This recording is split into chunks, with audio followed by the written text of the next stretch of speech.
Good morning student. आज हम start करेंगे लेसन नंबर 10 जिसका नाम है आप बीती। तो आप बीती का मतलब होता है बच्चों अपने जीवन में बीतने वाली कोई घटना। तो स्टार्ट करते हैं पाठ परिचय से।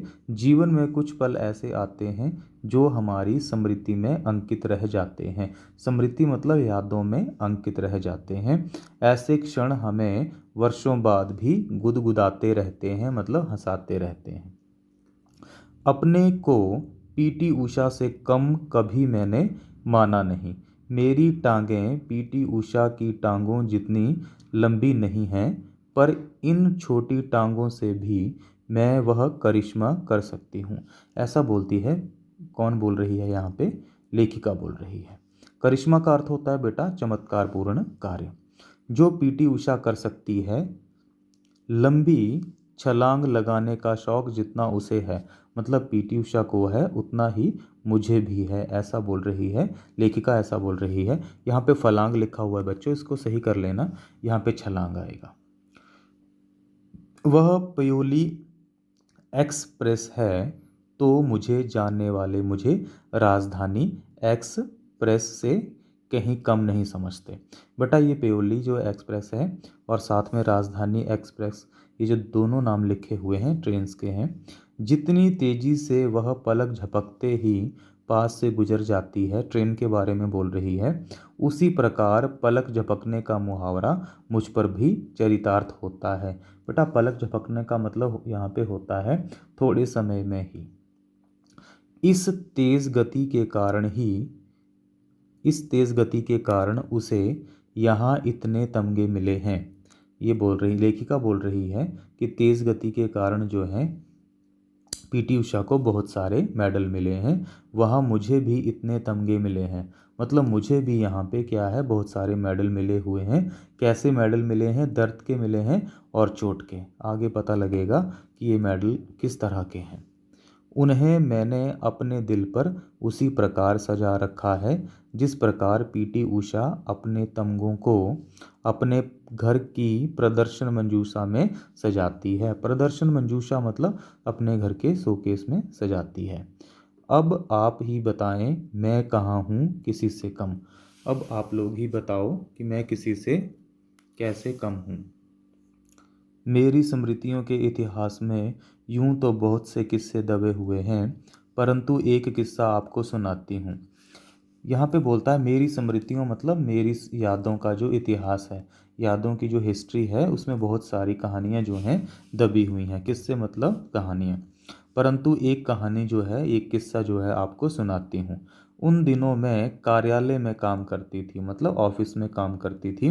कार्यालय मेरे घर से बहुत दूर था, बहुत दूर था उसके घर से कार्यालय। मेट्रो के द्वारा मैं यह दूरी तय किया करती थी, मतलब ट्रेन के द्वारा वह इस दूरी को तय करती थी। घर से निकलते ही सपनों में खो जाना मेरे लिए कोई नई बात नहीं थी। जब वो घर से निकलती थी तो सपनों में खो जाती थी।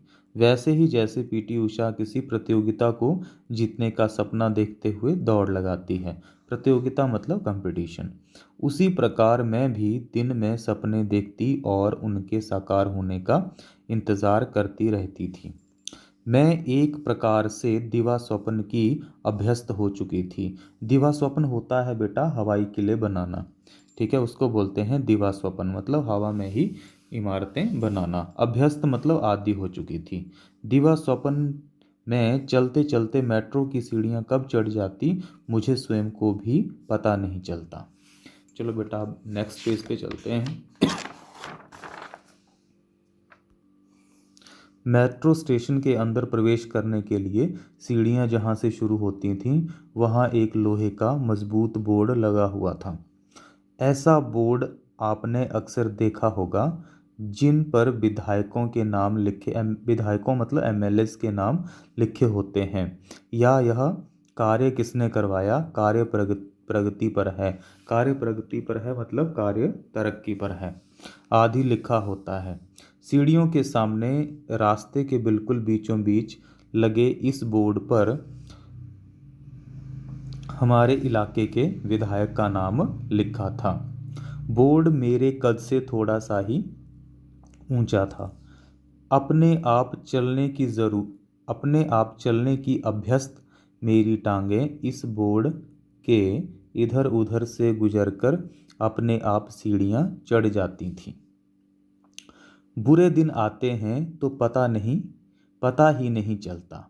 घर से निकली तो हमारी घरेलू कामकाज सहायिका मतलब घर में काम करने वाली नौकरानी अनु ने बुरी तरह छींक दिया। जब वह घर से निकलती है तो जो काम करने वाली जो नौकरानी है छींक देती है। फिर मुंह पर हाथ रखकर खुद ही बोली,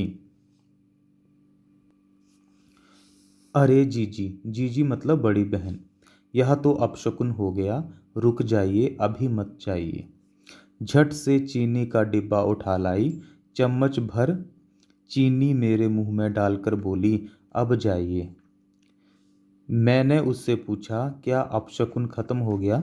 लेखिका पूछती है कि अब जो है जो अपशकुन जो बुरी घटना थी अब खत्म हो गई, फिनिश हो गई।